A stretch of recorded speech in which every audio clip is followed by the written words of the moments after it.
The following program, NORML Show Live, is intended for responsible adults only. We advocate for the repeal of marijuana prohibition for adults. We discuss the science, culture, and controversy about America's marijuana laws. We do not advocate or encourage any illegal activity and advise all listeners to learn their state and federal marijuana laws by visiting norml.org, NORML.org. Opinions and claims made by guests and advertisers of NORML Show Live are their own and do not necessarily reflect the philosophy and policies of NORML. Listener discretion is advised. You take a seed, you plant it, you grow it, you dry it, you roll it, you smoke it. You take a seed, you plant it, you grow it, you dry it, you roll it, you smoke it, and it goes down smooth. Hey!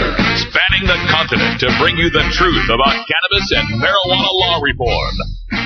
I smoke pot and I like it a lot. From the promise of legalization. And I think that we need to rethink and recriminalize our marijuana laws.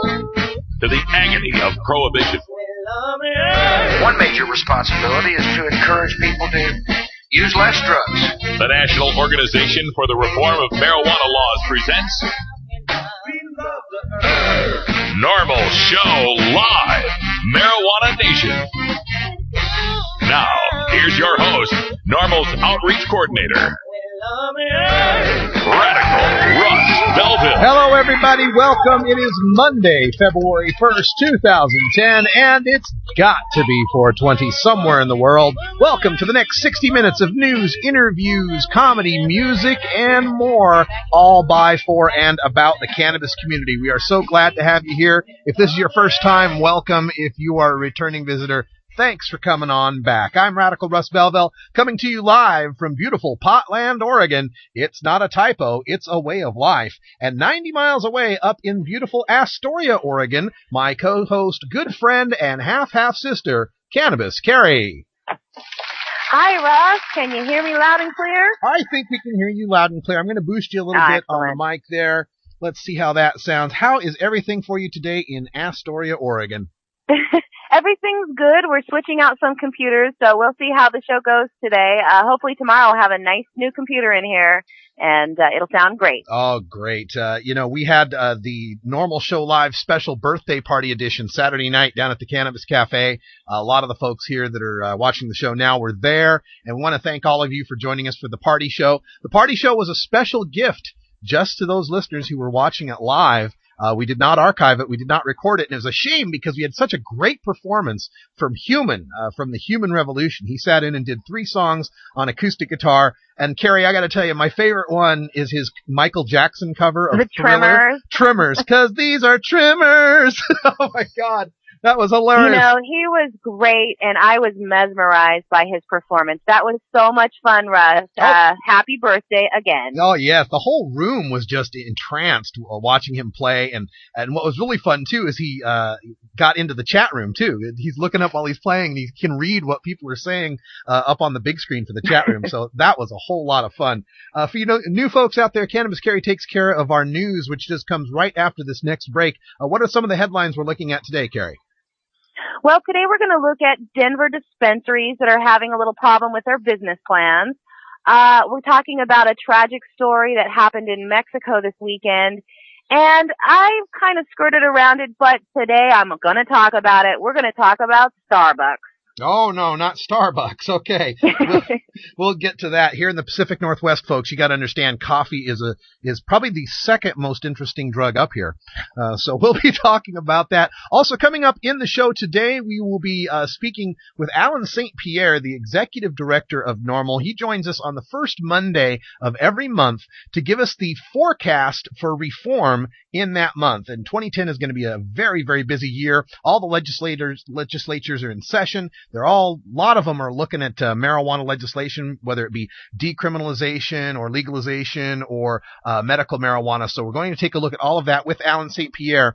And then at about 1:45 Pacific, 4:45 Eastern, we'll be playing some recorded audio that we got from Thursday a special bloggers-only conference call with the proponents of the Tax Cannabis 2010 initiative in California that would legalize marijuana for all adults. We're speaking with Richard Lee, the founder of Oaksterdam University and the proponent of the Tax Cannabis 2010 initiative, and Doug Linney, who's in charge of the campaign down there. So that's coming up at the bottom of the show here. We'll be right back. It's NORML Show Live. Look, when I was a kid, I inhaled frequently. That was the point. Remember, Mr. President, you once were just one bust away from being Barry the drug criminal. Life ain't a box of chocolates gone. That's why people smoke weed and take bumps and drink way too damn much and get drunk and do it all over again from the pump. Hello, I'm Paul Stanford from the Hemp and Cannabis Foundation, or THCF. Medical marijuana is legal in 13 states today, and THCF has clinics in 8 of those states. Our doctors help qualified patients obtain an authorization for medical marijuana in their state. Patients are eligible for medical marijuana with a history of either severe chronic pain and or nausea, cancer, AIDS or HIV, hepatitis, glaucoma, seizure disorders like epilepsy, chronic muscle spasms such as multiple sclerosis or asthma, neurodegenerative diseases such as Alzheimer's, and gastrointestinal disorders like IBS or Crohn's disease. If you or someone you know has one of these conditions, our doctors will help you obtain a permit for medical marijuana. THCF Medical Clinics has offices in Washington State, Oregon, California, Colorado, Hawaii, Nevada, Montana, and now Michigan. Call 1-800-723-0188 or go to the web at hemp.org or 1-800-723-0188.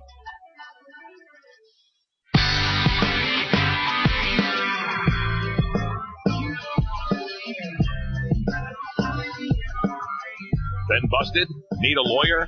Call the NORML Legal Committee for an attorney near you. Find one at NORML.org. Remember, attorneys are cheaper than a lifelong criminal drug record. It's that freedom. I'm free to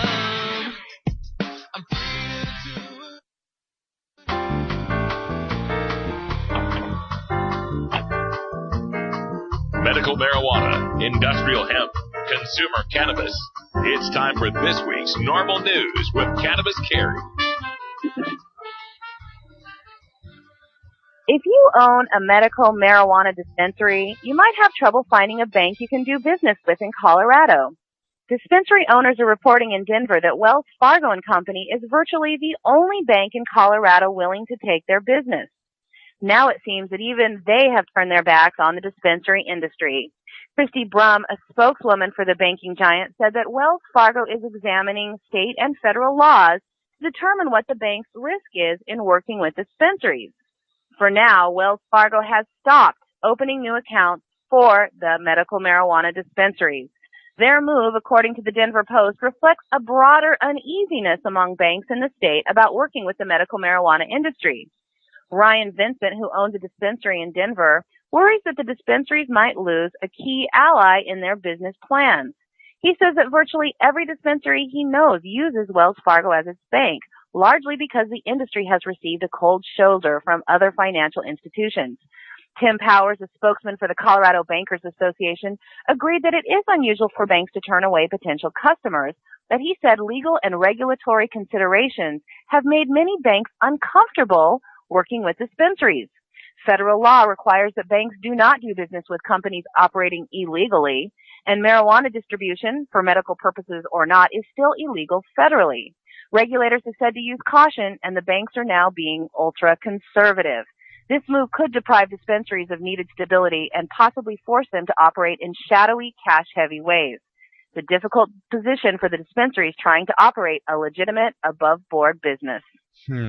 Well, this is very interesting. This goes along with another movement that's been going on a lot lately in progressive circles, moveyourmoney.info.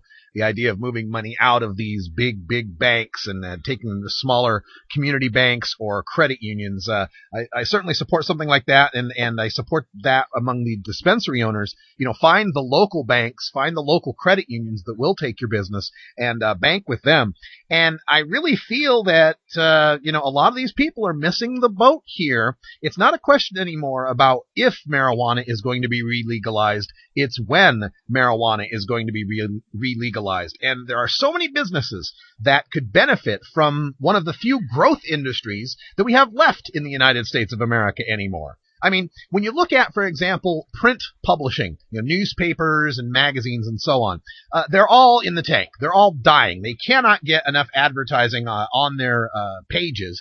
And the only ones that are surviving are the independent weeklies that take advertising from the dispensaries in Colorado and California. 9 pages of print advertisement in the last Denver Westward, I believe it was. And magazines, the glossy magazines like High Times magazine is doing great as far as advertising goes.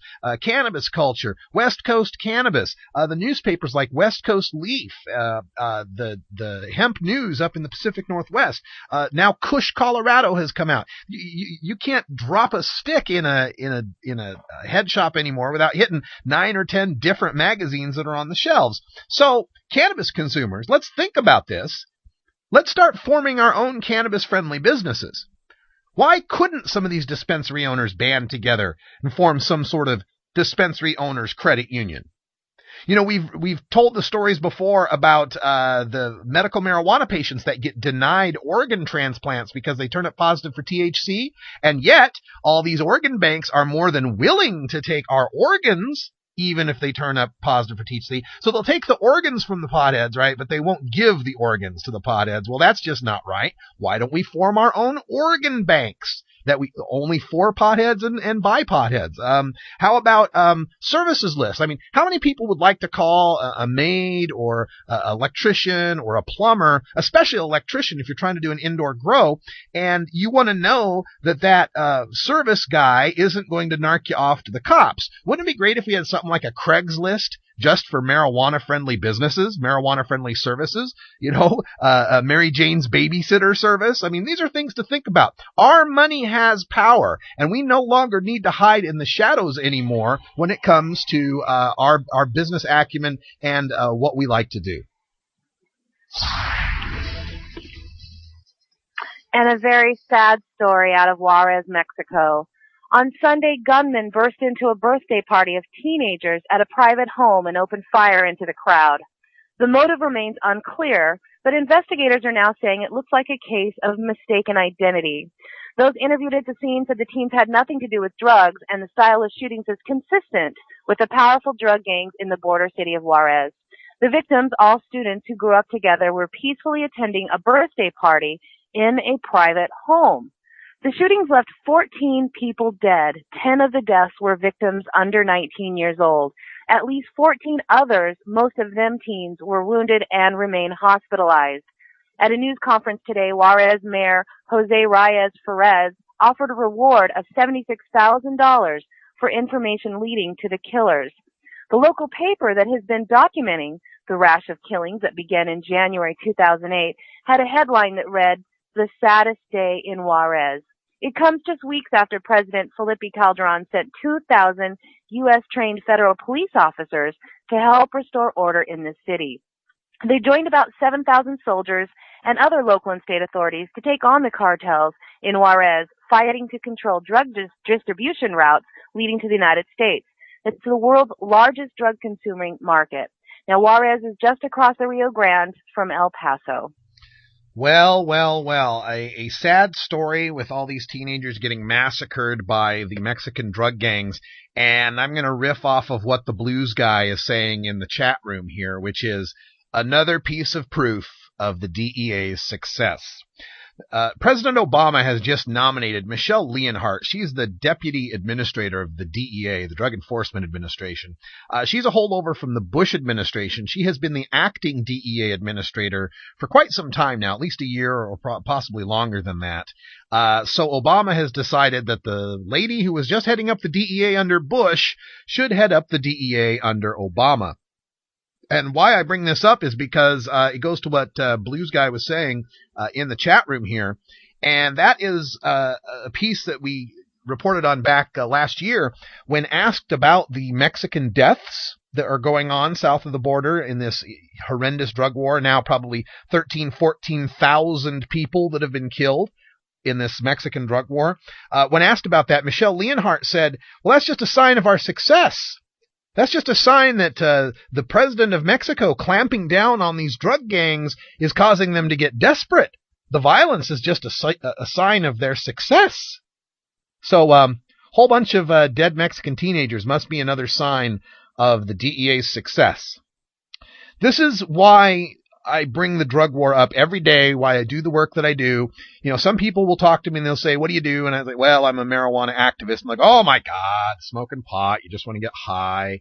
Why don't you do something, try to end discrimination against gay people? Or why don't you try to, help poverty or deal with AIDS victims? Or could you find something more interesting or more meaningful to do, trying to end hunger or whatever? Well, look. Those items have plenty of people standing up for them. This one, marijuana law reform, gets the snickers, gets the laughs, like that a guy in West Virginia who's in the delegation, who's an actual elected representative, who has his colleagues making fun of him and holding a joint to their lips because he dares to introduce a medical marijuana bill. We're the ones that need someone fighting for him, and that's what I'm here to do, is fight for this, but not just for us, and not because we like to get high, although maybe a lot of us do. It's because this affects America and Americans, even people that don't smoke marijuana, and it affects the world. Those teenagers having a nice little party in Juarez, Mexico, are dead because our federal government won't allow us to grow marijuana for our own personal use. End of story. The Mexican drug gangs make 60 to 70% of their profits shipping Mexican brickweed into the states that are so draconian against medical marijuana and marijuana legislation, your interior states there in the plains and Texas and all of that the Mexican brickweed makes up 60 to 70% of their profits. That's how they're able to buy the guns. That's how they're able to bribe the police and the law enforcement officials. And that's what leads to these massacres where all these teenagers are getting killed. It's time that we let us grow our own. We would be perfectly happy putting the Mexican drug growers, the Mexican marijuana growers, out of business. Okay, here we go. Starbucks has been making news in the cannabisphere lately. First, proponents in Colorado are calling for a nationwide boycott of Starbucks because they say the Seattle-based coffee company supports an organization that is trying to thwart the use of cannabis for medical purposes. Now, Mason Tvert, head of SAFER, that Safer Alternative for Enjoyable Recreation, held a news conference in front of a Denver Starbucks to draw attention to what it says are ties between the company and the Colorado Drug Investigators Association. The problems began with the Colorado Drug Investigators, a law enforcement organization that is against marijuana, including medical marijuana. They put a Starbucks logo on their website.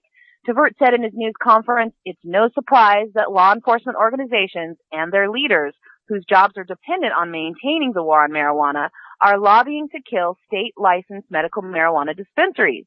But Starbucks and other companies' funding of this war should strike any marijuana consumer or reform supporter as truly appalling. It's time to stand up and send them all a message.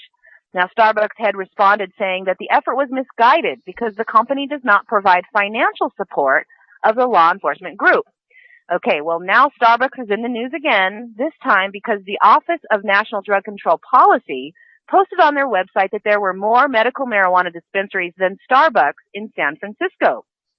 The website is boasting that there are 98 dispensaries and only 71 Starbucks coffee shops in the city. They even provided a Google Map mashup on their website showing the supposed locations of both. But it looks like the feds, once again, are fudging the numbers to make the movement look bad. First, the map is not clickable, so you can't zoom in to determine exact addresses. And even so, there appears to be dispensaries listed in highly improbable places. Now, San Francisco's Department of Public Health, which issues the permits for medical marijuana dispensaries, is also befuddled by the federal data.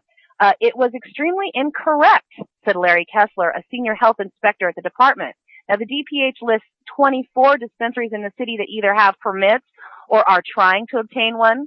The Federal Drug Office says that their information includes those dispensaries plus dozens more that are unregulated yet easily findable through a Google search by any teenager. Raphael Latmeyer, a spokesman for the Office on National Drug Control Policy, called the state's medical marijuana law, you love this, Russ, here's his quote, essentially a fraud that's been perpetrated on the people of California because of the potential for abuse. Oh, yes, the old fraud. You know, it's always interesting whenever we do a coffee story. I always look back at that chart that Penningfield did for the National Institutes of Drug Abuse that showed the addictive qualities of caffeine and marijuana were just about the same as far as how severe they were. Interesting how two different drugs that are about the same in addictiveness level can have two completely different business models. Thanks, Carrie, for the news. We'll be right back with your Toker Tunes.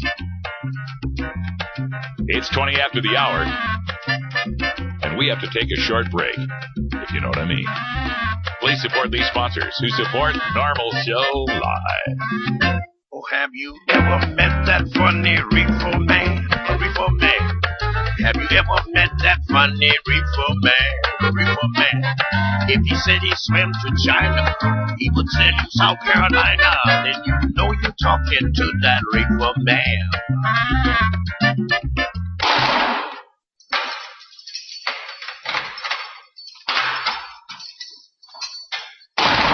Law420.com.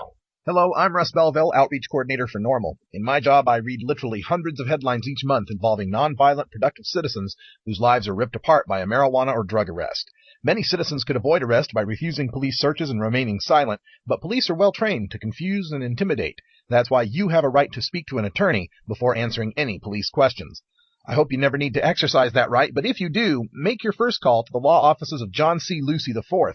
John Lucy is an accomplished criminal defense attorney with expertise in Oregon's medical marijuana law. John Lucy understands and respects cannabis and drug consumers of all backgrounds. Call John C. Lucy IV at 503-227-6000 or visit in downtown Portland. Address available at law420.com. That's John C. Lucy IV at 503-227-6000 or visit law420.com today. There is a peaceful solution called a peace revolution. And now let's take back America. Hi, this is Willie Nelson. Like millions of freedom-loving Americans, I'm a marijuana smoker, and I don't think that should be any of the government's business. There's absolutely nothing wrong with the responsible use of marijuana. The next time you light up, take the time to let your elected officials know how you feel. It's time we legalize marijuana and stop treating marijuana smokers like criminals. For more information on how you can help legalize marijuana, please contact NORML at NORML.org.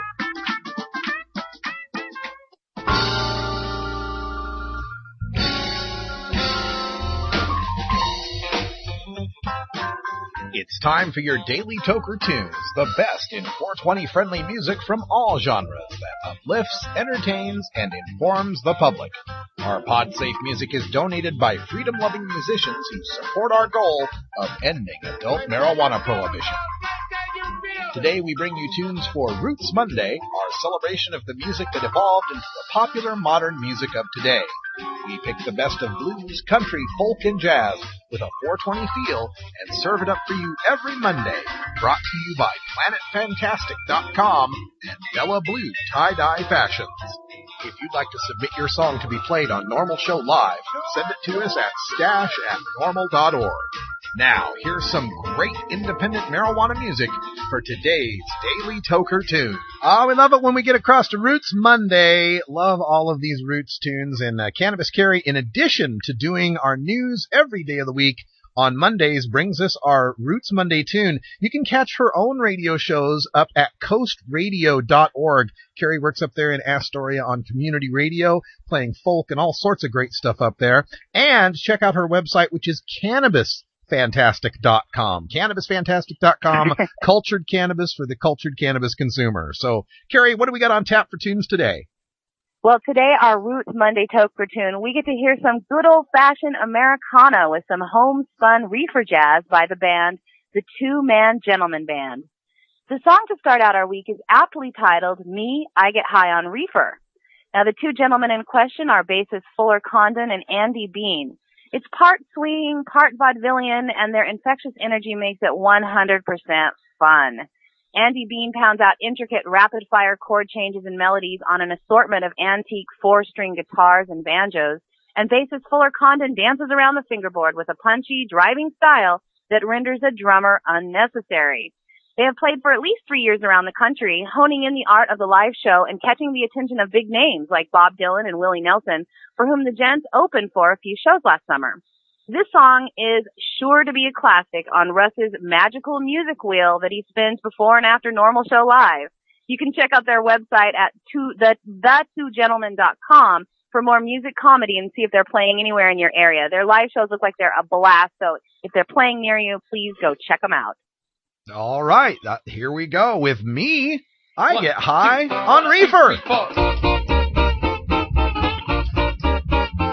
Some people get high on music. Some folks get high on life.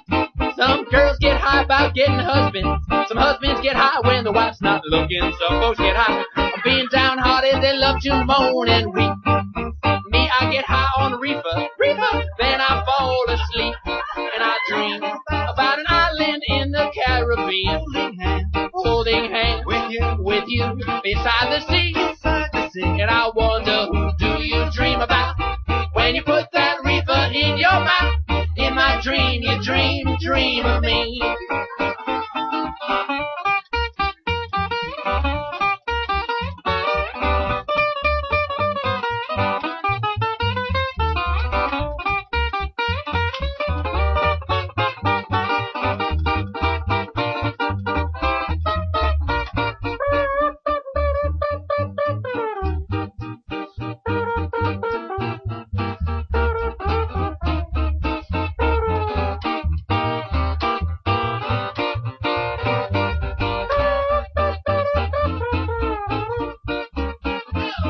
Do you like music? No, sir.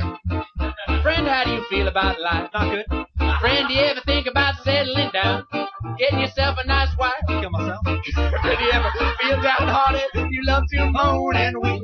Now, friend, do you like a reefer? Yes, sir. All right, let's get high and fall asleep. We'll dream.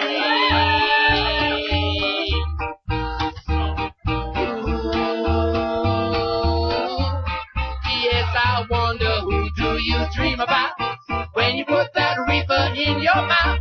In my dream, you dream. I wonder, who do you dream about when you put that reefer in your mouth? In my dream, you dream. The Two-Man Gentleman Band. Thank you, gentlemen, with their song, Me, I Get High on Reefer. All right, a little great, straight from the Daily Toker Tunes Roots Monday. It only comes twice a day, but I don't care. It's 4:20 somewhere. All right, it's time to check our Cannabis Community Calendar, which is available at norml.org/calendar.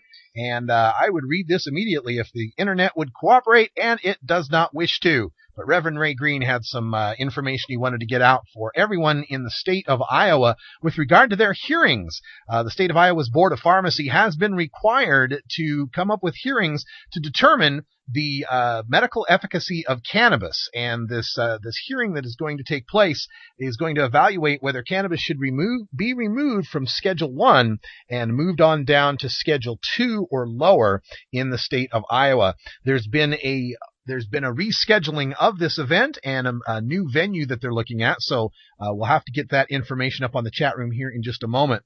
Also up on our agenda at calendar or norml.org/calendar, the Southfield Compassion Club will be having a meeting there in Southfield, Michigan. Check out southfieldcompassion@gmail.com.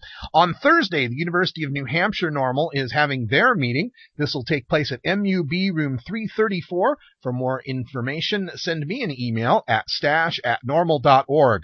Also on Thursday, February 4th, Philly NORML is having their open meeting at the A Space at 3422 Baltimore Avenue in Philadelphia, Pennsylvania. Check out phillynormal.org for details. We've got a winter meeting taking place in Cincinnati, Ohio for Miami Valley NORML. Check out mvnormal.org for details. Kansas City NORML is also having a meeting on Saturday, February 6th. kcnormal.org for the information. And Winterfest 2010 is taking place, but The calendar's not telling me where. We're going to have to get that updated so we can get that information to you.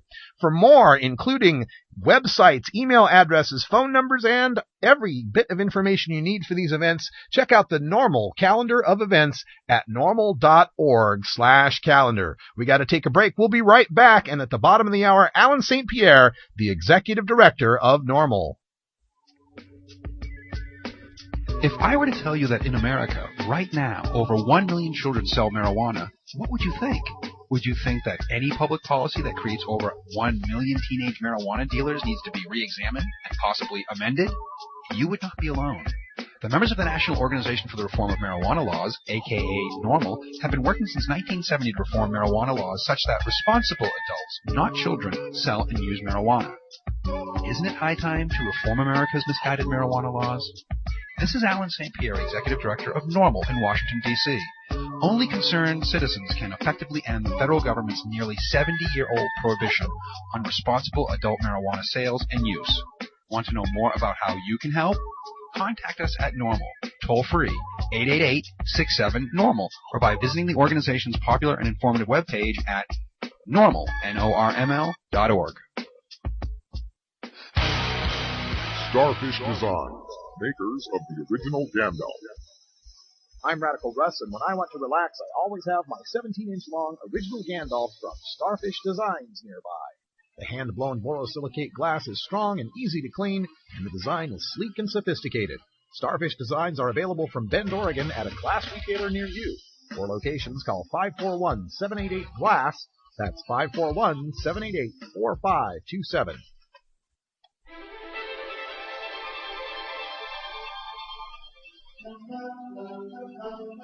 Founded in 1970, the National Organization for the Reform of Marijuana Laws is the oldest, largest, and most popular lobby of cannabis users in the world.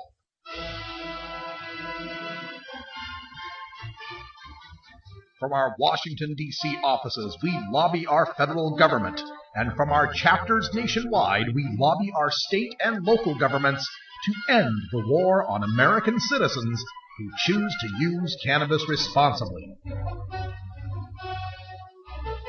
We take you now to our nation's capital for a visit with Executive Director Alan St. Pierre and a look at this month in NORML. All right, all the way to Washington, D.C., Alan St. Pierre joins us at 4:30 Eastern Time. Alan, welcome to the show. Good day, Russ. A little bit of Holst from the planets there for an introduction for you, my man. I would guess so. I'm floored. I'm glad you like it. So we were talking about this, in the chats and many times before. You and I have addressed this in email of how busy 2009 was and that 2010 is just going to leave it in the dust. What are we looking forward to here as a preview for February in state houses and the federal Congress all throughout the land here? Well, there's six or seven things on my item, and no doubt that state legislation leads. We have at least 15 to 20 states that by the end of the month will have either medical marijuana bills, decriminalization, legalization, or industrial hemp legislation. So my guess is by the time we get to about April, we should have 25 states with about 40 bills pending. So February is the time when these bills all start to get assigned numbers, committees, etc. Some of the earlier stuff we did in January was with bills that were pre-filed in 2009, but now we're just starting to hit the sweet spot of state legislature. Federally speaking, I'm encouraged by the fact that we have a coalition working here in Washington, D.C. amongst all the drug policy reform groups and the ACLU on a bill that I would describe as a alcohol prohibition-like bill, meaning that we are literally taking the 1930s laws that made alcohol legal again and introduce that into the Congress, which in effect would allow states that if they want to legalize marijuana in the same way that each state controls their own alcohol sales, that would allow the states to do so. Wow, it'd be quite different than what we're looking at today. We've got a lot of folks in our chat room as well that have questions about what's happening in law reform right now.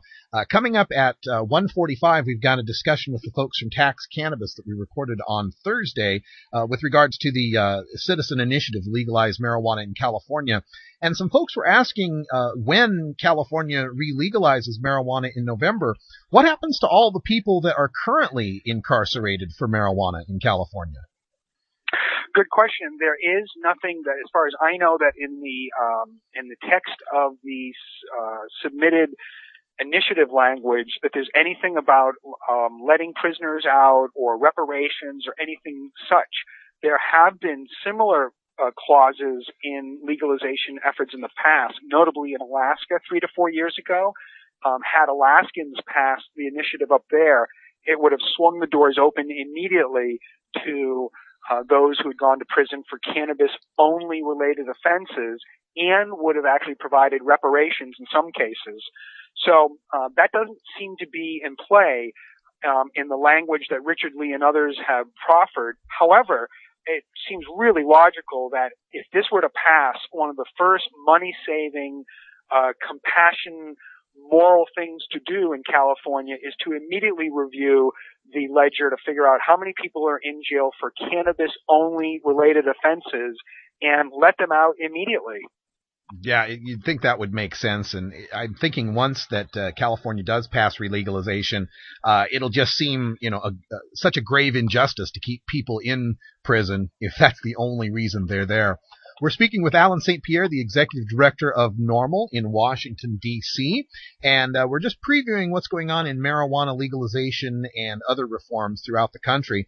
And we had some news, unfortunately, from Virginia that they have tabled their bills. Where has marijuana law reform gotten stymied so far this year?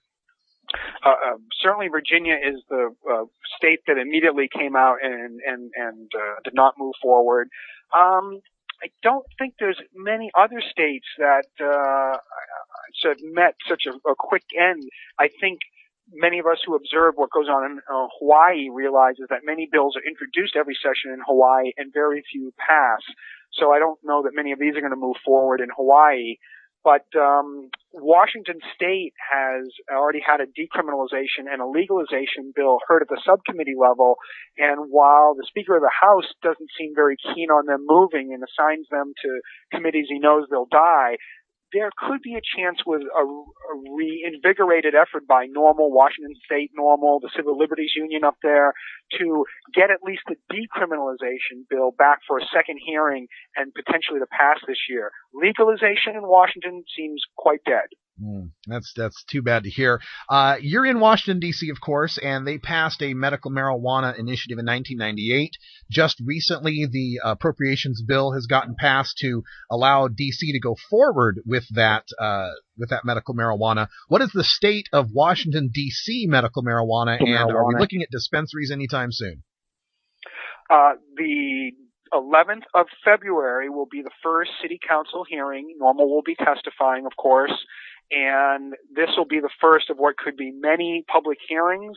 There will be many, many versions of a bill changed. There's already one introduced. There are many things that reformers like NORML don't like about the bill, and we certainly feel pretty strongly that we can influence it, along with MPP, DPA, ASA, the Civil Liberties Union, and a whole bunch of other drug policy reform groups based in Washington, D.C., that we have a very good opportunity, as many of us are D.C. residents ourselves, to actually be involved in these negotiations. And so, yes, there will be dispensaries in the District of Columbia.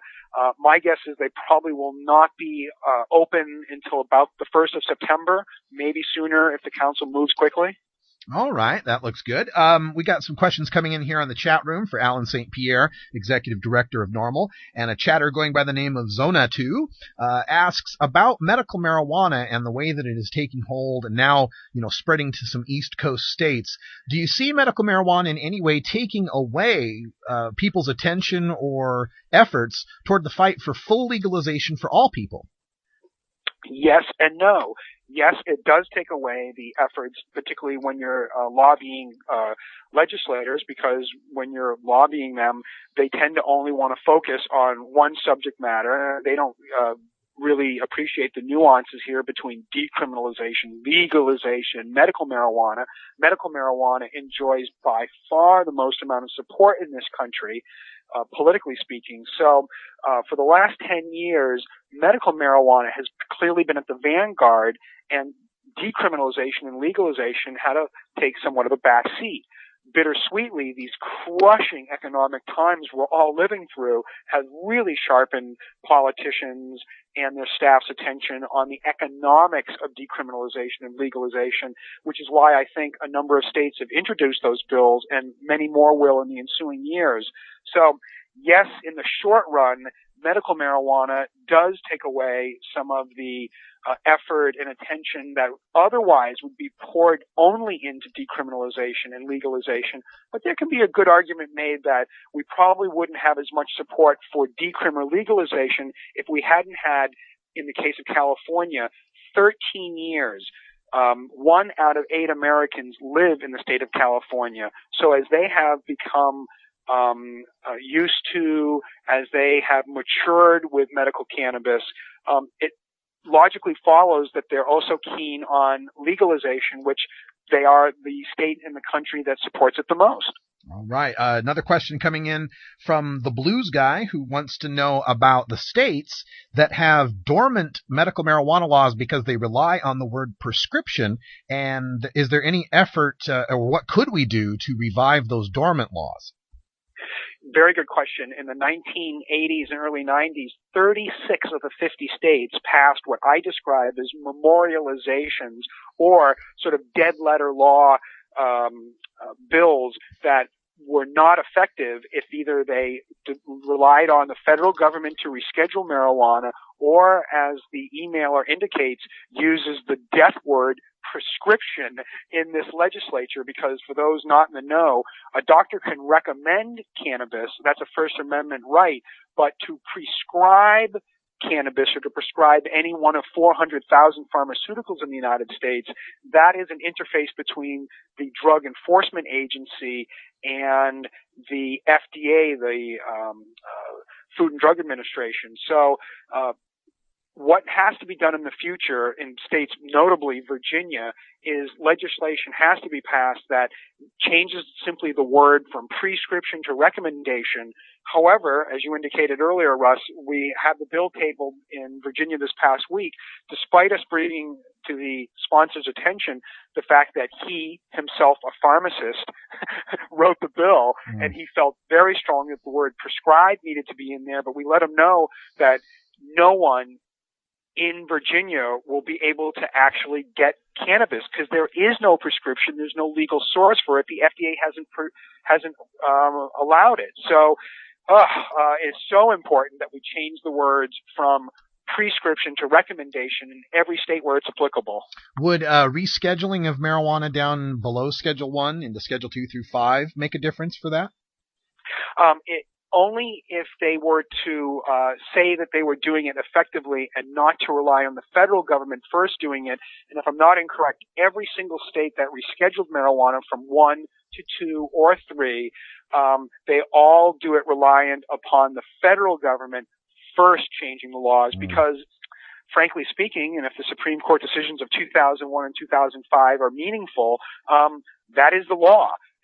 We've only had a change of administration, both in Congress and in the executive branch, that has allowed for, if you will, a reinterpretation of the law.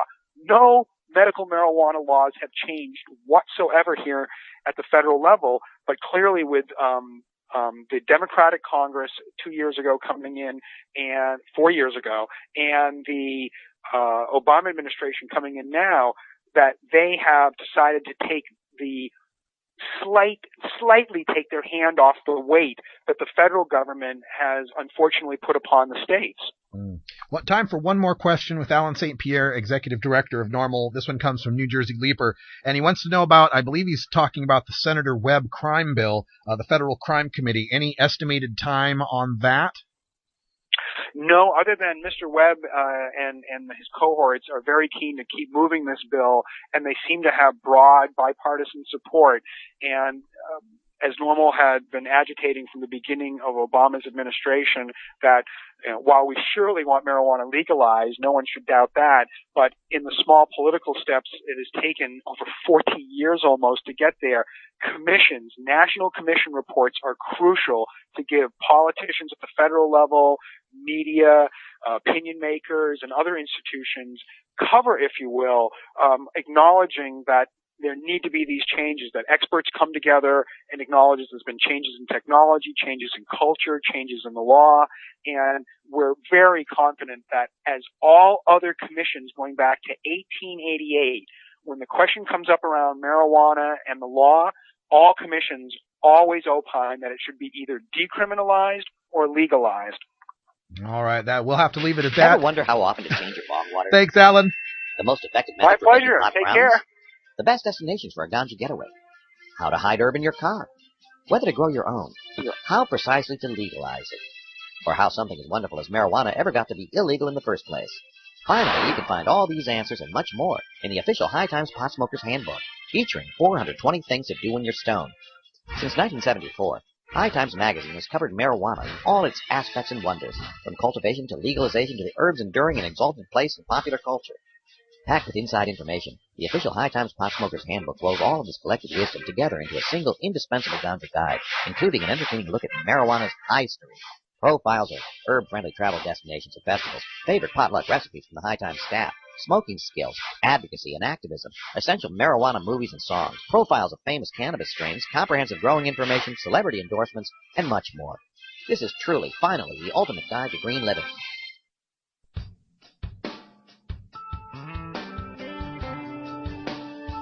NORML stands for Reforming America's Prohibitionist Marijuana Laws, and that cannot happen without directly engaging our government and elected officials. Local NORML chapters and other affiliated activists relentlessly lobby our lawmakers for change we can believe in and report on their strategies and progress in this segment we call our Government at Work. All right, for our Government at Work segment today, I'm going to be playing you some audio pre-recorded from Thursday. I was happy to be joining many other bloggers in the progressive and the drug law reform community in a conference call with Rebecca Saltzman and Richard Lee and Doug Linney from TaxCannabis2010.org. These are the folks that are putting the legalization initiative on the ballot in California. They just turned in about 700,000 signatures for a ballot initiative that they only needed about 460,000 signatures to get on the ballot. So in November, it looks like California will be voting on legalization. We join the bloggers conference call in progress. Yeah, whoever wants to ask questions either of Doug or of Richard, just go ahead and just say your name and what blog or website you're with. All right, I guess I can get this ball started. This is Russ Belville from the NORML Stash blog. And a question for either gentleman. What does your polling look like so far on this initiative? We've conducted 3 polls in putting together the initiative, and of course have the field poll as well that was contributed just to the polling, and also did several focus groups for this. And the results have all been in the same range. There's a clear majority ready to legalize in California, and the range of that is somewhere between 52 and 58%. So we're confident that and we're finding, the trend is definitely on the upward side of this as people take a look at the current economic condition and how we're spending government money and things, and the drug war is clearly one of those where people are in vast agreement that it's failing and that we need other solutions. So we're confident that we'll be able to maintain and even drive up those numbers further during the campaign. Well, yeah, this is Phil Smith from the Drug War Chronicle. I've attended some hearings on the legalization bill in Sacramento, and I was struck by the presence of opposition from black church groups. Are you folks running into that phenomenon, and how do you plan on dealing with opposition like that? Well, we have some groups African American groups that are interested in supporting the campaign, and we hope to point out how the laws are being enforced against people of race more than other people. That there's been studies that were just done by the Drug Policy Alliance that showed that blacks were being arrested 3 times as often as whites. And so hopefully we can educate Californians about that and win them over. I'd also say one of our supporters is the Interfaith Drug Policy Initiative, which is a group of ministers and rabbis and other faith leaders who are on the other side of this as well. That basically on the side that says this is that the current prohibition is not right, is causing more problems than it's solving. So I think it will be as the campaign goes on, we'll find ways to include the faith community and win over those that we think that we can get. Russ Belville here from the NORML Stash blog. Question for Richard Lee. In the testimony that was mentioned earlier up there with the Amiano bill, a lot of the opponents are coming out with this RAND study that supposedly contradicts the Board of Equalization's finding of a possible $1.4 billion that legalization bill would bring. In a situation where this initiative passes and cannabis becomes a legal substance in the state of California, what do you see happening to the consumer cost for cannabis? And if that declines, do you see that as also having the tax estimates declining for your for what's been proposed here? There's a recent story in the LA Weekly of a dispensary owner who was charging $37.50 a gram for certain strains. What do you see as happening to the cost and the tax revenues under a legal regime? Well, I think the cost would come down, but they would the taxes would go up. So, overall the price would be down even with the new taxes imposed. But the other thing to remember is not just the direct taxes that would be realized from this, but the indirect jobs and revenue that would be created from legalizing this. We already bring in hundreds of people every month to Oakland, many of them from out of state, for like Amsterdam University for the classes on cannabis.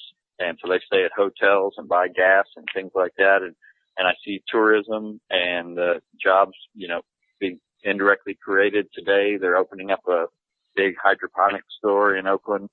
That's, more jobs and tax revenue that will be generated.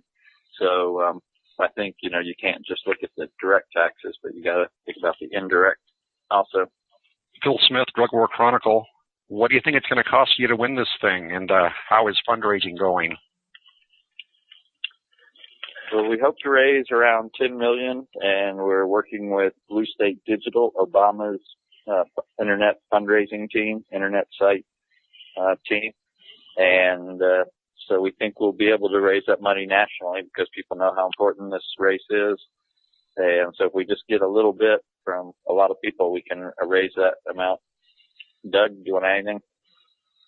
Yeah, I think there's certain things. Obviously, it's going to depend on what the opposition turns out to be. But we have a budget between 10 and 15 million that we hope to raise. That's an amount of money that we think gets our message out there to the voters, and again appeals to those people who believe that the drug war has failed and that that regulating cannabis is much better than prohibiting it. So that's going to be our focus. And between the growing cannabis industry, the number one cash crop in California, a national appeal of a movement like this, and many small donors, we feel confident that we can be able to raise that money. Well, if it's open, Russ Belville from NORML Stash blog again. In other campaigns to legalize or change marijuana laws on a statewide level, I'm thinking of Nevada in particular, every time this has been attempted, there's been interference at the federal level. Federal drugs are flying in and giving speeches and doing fundraisers and so on. Have you anticipated this possible federal interference, and do you have any strategies to combat it? Well, they did that for Prop 215, and it didn't work for them. I'm not sure as far as we've come up with exact strategies on how to combat that.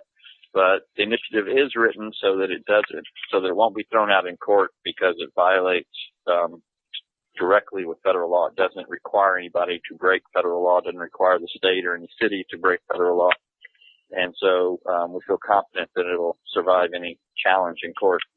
Hey, this is Robert Cruikshank from Courage Campaign and Politics.com, and I'm curious if you guys have been able to get any endorsements from any Republicans or law enforcement officials.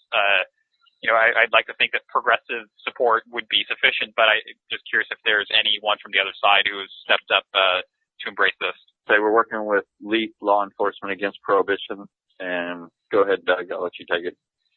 Yeah, I was just thinking, part of the issue here, of course, is that there's still a taboo almost. I don't know how exactly to characterize it, but people are shy about coming out in open support of this type of thing. We're seeing it building. Obviously, we have many Republicans that support us, through contributions, small contributions and otherwise, but they don't advertise necessarily that they're Republican. We also have had discussions with a number of Republican leaders who, quietly say that they support us, but, feel like they would, have difficulty being public about that given the image, of cannabis. And the same thing with law enforcement, active law enforcement officers who support this, but can't. So I think that will be one of the challenges of the campaign, certainly, will be to find enough ways for people to feel comfortable in supporting something that's a significant change from the way people have been thinking about cannabis for a number of years. But many people, we're also surprised at the other hand how many people are willing to come out and support it and who say, oh, this is no big deal, that we would otherwise expect would still be pretty uptight about the issue. So, it's definitely a challenge. We've been working with LEAP. We're very optimistic. We're also working with a number of retired police officers and sheriffs and others. We'll find that's probably where we'll make our first inroads. Doug, Russ from the NORML Stash blog again. I've just been thinking, I'm up here in Oregon, and I'm wondering if anyone has thought about the border towns in California, near Oregon, Nevada, or Arizona, and what the effect of passing this initiative would be on those border towns. Do you anticipate, perhaps them talking about drug tourism like they do to try to combat the coffee shops in Amsterdam or anything like that? And, every time I go from Oregon to California, I have to get asked about the fruit, whether I'm bringing fruit in. Are we going to have border stations asking whether we're taking weed out of California? That could happen, yes. But I think other states are going to be following along pretty quickly behind us. We've seen the poll numbers are up in the West generally, and even across the country, they're going up. And so I think that's going to be less of a problem as more states legalize. My first thought is it's not just border towns. We think all of California, for those cities that choose to opt into this and set up a regulated sales in their cities or counties, that in fact it may be appealing. Again, certain cities will choose to do this, other cities won't. And cities that do, Oakland might be one example where there's been a successful medical marijuana dispensary system that's worked well with the city, and the city collects taxes on it or regulates it, and everybody seems to get along and work well. It attracts people from other parts of the city, from other surrounding cities, surrounding states and states elsewhere. So I think, we expect that California will be an example of how this can be done and be of economic benefit for the state, the local communities. Fantastic answers, guys. Thanks from NORML Stash blog. We appreciate it. All right, thanks. See you later, Russ. All right, that was the conference call. A lot of fun there with Richard Lee and Doug Linney from Tax Cannabis 2010. Tomorrow on the show, we'll get another California marijuana report from Eric Brenner. And plus, we'll talk about the TV show The Doctors and their investigation of giving medical marijuana to children to treat autism. We'll also speak with Miko Hester Perez, the mother in question who is giving medical marijuana to her young son to treat autism. I'm Radical Russ. The podcast will be up in a half hour, and until next time, take care of each other, tokers.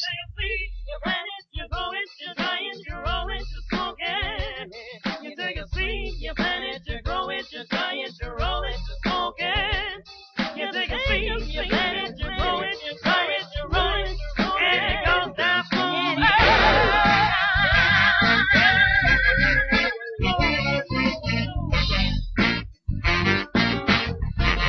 We love it. We love the earth.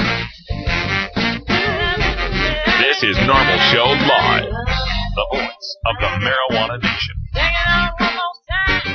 You take a seed, you plant it, you grow it, you try it, you roll it, you smoke it. You take a seed, you plant it,